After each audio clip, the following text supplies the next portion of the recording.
মাইনতে লাচ্ছি ব্যাপারটা। ঘরের বিটি ছিলার উন্নতি হলে সবাই গর্ব করে, আর ইয়াদের হজম হয় না। দয়া করে আপনি আপনার নামটা বলুন।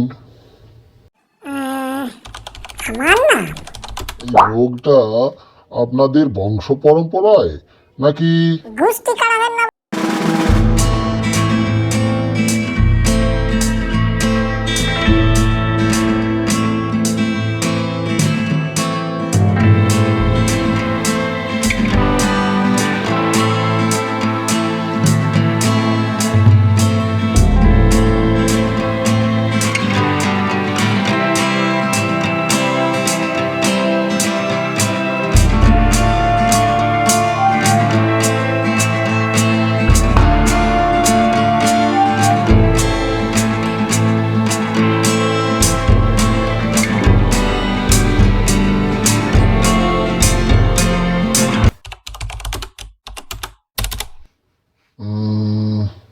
তা আপনি ঘুষ নিয়ে নরকে এসছেন নাকি ঘুষ দিয়ে? মানে কি আর কাকে কইছেন? আপনি জানেন নিশ্চয়ই যে ঘুষ দেওয়া আর ঘুষ নেওয়া দুটোই পাপ।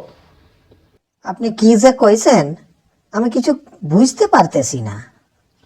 আজব ভোলা মন আপনার, নাকি ন্যাকা সাজা হচ্ছে? হ্যাঁ, আপনাদের বাবা ছেলের জুটি তো বেশ জমে গেছে মশাই। হ্যাঁ, আপনার ছেলে বাবার নাম ভুলে গেছে, আর আপনি বলছেন 2 টাকা নিয়ে কিছু একটা নাম লিখে দিন। আশ্চর্য। নাম ভুলে গেছি মানে? আমার নাম তো অর্থ। যাক, নামটা মনে পড়েছে তাহলে। আর আমার তো কোনো পোলা নাই। এক্ষুনি তো গর্ব করে বললেন যে ওই গাঁড়রটা আপনার ছেলে। কি সব কইছেন আপনি?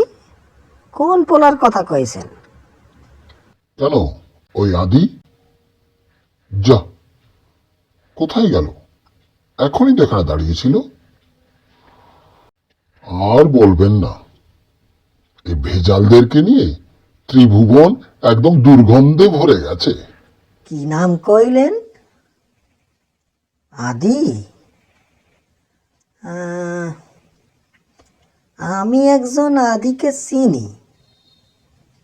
ওর 2টা বোন ছিল। একটা বোন ডাইনি ছিল, আর ওদের বাবা শেয়াল পণ্ডিত ছিল। আমাদের লিস্টে তো রকমারি আদি আছে। এই যেমন এই আদি 2 পয়সার জন্য মা বোনকে বেচে দিয়েছে। বাবার নাম না জানলে তো বলতে পারা মুশকিল। সেটা আপনি ঠিকই কইছেন, কিন্তু সব আদির বাবাই কি আর শেয়াল পণ্ডিত হবে? এবার বলুন দেখি, কত রকমের শিয়াল হয়? কেন, শেয়াল তো 16 রকমের হয়। 16 রকমের শেয়াল? বলছেন কি আপনি? আপনি কি সত্যিই জানেন না যে 16 রকমের শিয়াল হয়? না, এই 16টা শিয়ালের সম্বন্ধে আমার কোনো নলেজ নেই।